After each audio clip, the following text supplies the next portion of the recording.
Hey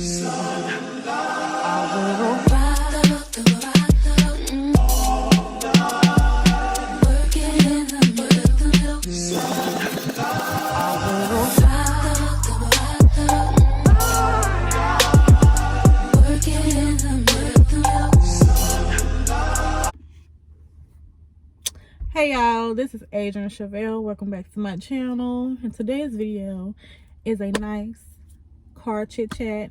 Don't mind the steering wheel. We don't have a car mount in this car, so we just gonna deal with it. Okay, so today we're going to talk about creating a safe space for you, aka boundaries, aka the art of saying no, aka being comfortable in the space for you.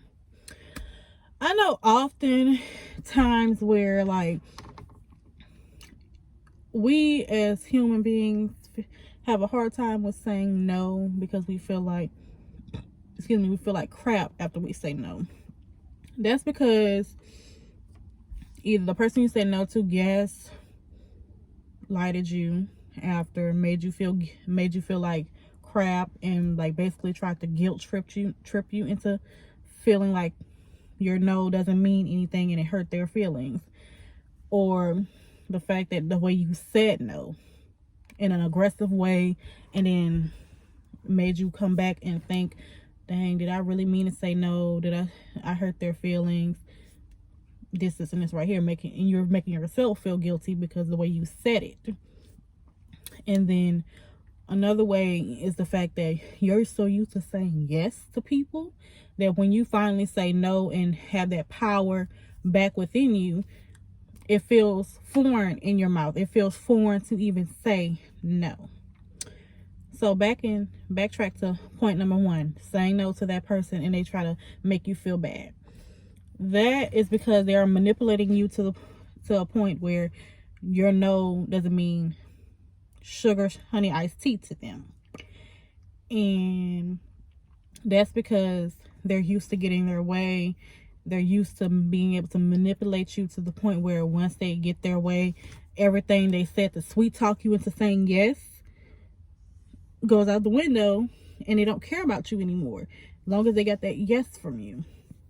And you got to watch out for those type of people in your life. You have to actually zone in on those type of people, because pay attention to the point in time where you said no to somebody and they tried to make a whole argument about it. They tried to sit here and say, oh, that's some BS, you don't need to say no to me. But not like that, but you know what, y'all know what I'm saying when by like people like that, like they literally try to throw a hissy fit because you said no and stood your ground and set that boundary on that topic, case in point, whatever.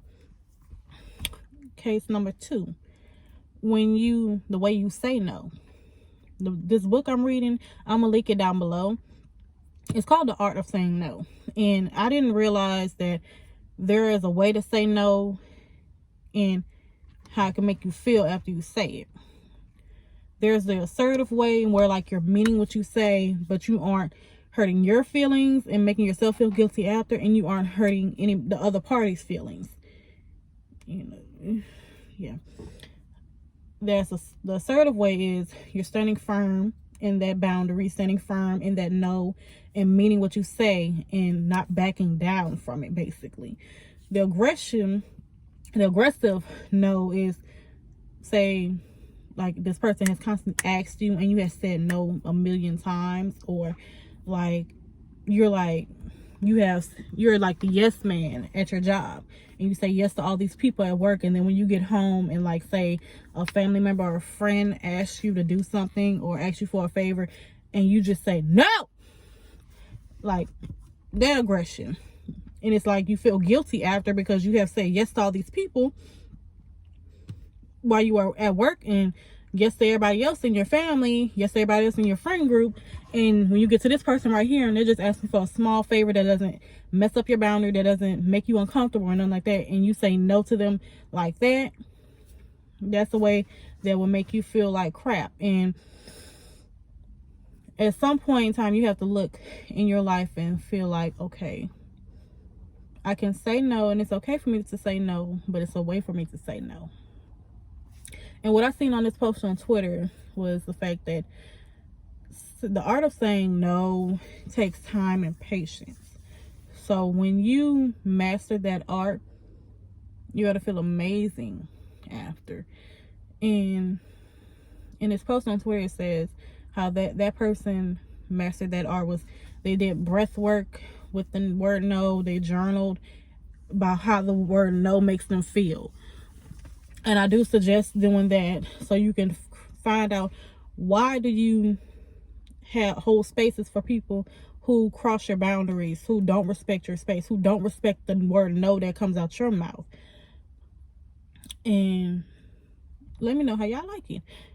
Not like it, but let me know how y'all feel about that. But what I do now is, because I'm the type of person, it's hard for me to say no as well.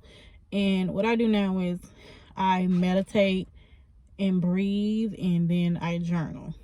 And with my journaling I did last night with how does the word no make me feel? What does the word no mean to me? And how could I learn how to say no to people, to things and stuff like that. And it's just all about taking your power back. I know it's easier said than done, and sometimes it takes baby steps, like saying no to this when you don't want to go somewhere and you know you want to stay home. You have the right to say no if you don't want to go out. And if somebody try to make you feel guilty for saying no, like, oh, you don't get out the house, you don't ever want to go anywhere with us, tell them, respect your boundaries, respect your space. That is a boundary. If you don't want to go out that night, you have a right to say no, because that's a boundary. You don't want to go out. You don't want to be around other people at this moment. And it has nothing to do with those people that asked you to go out. So it's steps to do this. Like I said, I'm going to link the book down below. I just want to sit here and chit chat with y'all and let y'all know that you have the right to create safe spaces for yourself and create a space where you have the right to say no. You have the right to stand firm in that boundary, because not everybody belongs in your space. Not everybody deserves a yes out of you. That goes for people in your family, friends, and job. If you don't want to go in, if you are off that day and they text you saying, oh, we need you to come in because such and such ain't show up, you have a right to say no. I know that's your job, but if that person didn't come in, that's not your problem. That's your day off. And especially if you already had plans set for that day and you have a right to say no. Period. It's just the fact that knowing how to say no and meaning your no and knowing how to get that no out without making yourself feel guilty. I know people pleasing is hard to beat, but you got this. Create that space where you feel safe and comfortable, and that word no doesn't feel weird coming out your mouth. That's all I have for my TED Talk today. I'm going to see y'all in the next one. Make sure y'all like, comment, and subscribe. And put some comments down below what y'all want me to talk about next. I might do a little mukbang. I don't know. But put it in the comment section down below. I'll see y'all in the next one. Do you remember?